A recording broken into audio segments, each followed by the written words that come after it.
Question number 4 कहता है a cubical block of a side 7 centimetre. तो सबसे पहले एक अपने साइड बनाई जो कि क्यूब है आपका, तो क्यूब की साइड आपकी 7, तो पहली फिगर है हमारे पास क्यूब। क्लियर है यहाँ तक? और क्यूब की साइड है आपकी कितनी? 7 सेंटीमीटर। तो साइड है क्यूब की 7 सेंटीमीटर। क्लियर है यहाँ तक? सारे साइड है। कहता है सरमाउंटेड बाय अ हेमिस्फेरिकल, इसके ऊपर एक हेमिस्फेरिकल आपका ऐसे पूरा का पूरा इसके ऊपर टस्ट है। ठीक, तो दूसरी फिगर है हमारे पास हेमिस्फेरिकल, हेमिस्फेयर। कहता है is a greatest diameter the hemispherical can have. अब देखिए ध्यान से, हेमिस्फेरिकल का यहाँ पर जो डायमीटर है वो एकदम मैक्सिमम है। तो देखिए ध्यान से, किसी भी क्यूबॉइड की साइड पर मैक्सिमम डायमीटर सर्कल का उतना ही हो सकता है या हेमिस्फेरिकल का डायमीटर उतना ही हो सकता है जितने उस फिगर की साइड है।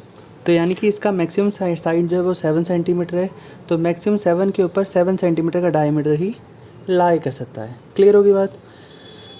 तो हमारा मैक्सिमम जो डायमीटर होगा हेमिस्फेरिकल का वो है 7, तो यानी कि रेडियस कितना हो जाएगा 7/2, जिसको हम 3.5 भी लिख सकते हैं।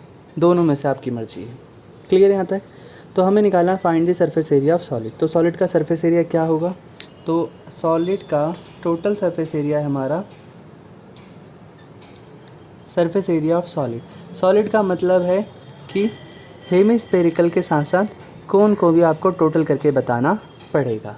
तो ऐसे केस में आपको करना क्या है, सरफेस एरिया आप निकालेंगे cube plus surface area of hemisphere minus एक जो सरफेस एरिया है माइनस एरिया ऑफ बेस।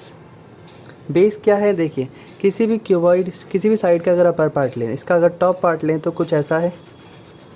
ठीक, इसके ऊपर इतना जो हिस्सा है सर्कल का, हेमिस्फेरिकल का जो बेस बन रहा होगा वो साइड आ रही है। देखिए एक बार मैं इसका एरिया निकाल रहा हूँ 6L², उसमें भी ये पूरी साइड कवर हो रही है। फिर मैं इस सर्कल का एरिया निकाल रहा हूँ, उसमें भी ये साइड कवर हो रही है। तो ये जो सर्कल है ये डबल डबल बार काउंट हो रहा है, इसलिए हम एरिया ऑफ बेस माइनस करते हैं। क्लियर हुई बात? तो बनता है 6A² फॉर्मूले में, ये बनता है 2πr², और ये बनता है सर्कल जो ये बेस में कॉमन आ रहा है, 2 बार आ रहा है, हम इसे एक बार लिखने के लिए इतना हिस्सा माइनस करेंगे। तो 6A², 2πr² में से πr² अगर माइनस कर दिया डायरेक्टली तो बचेगा πr²।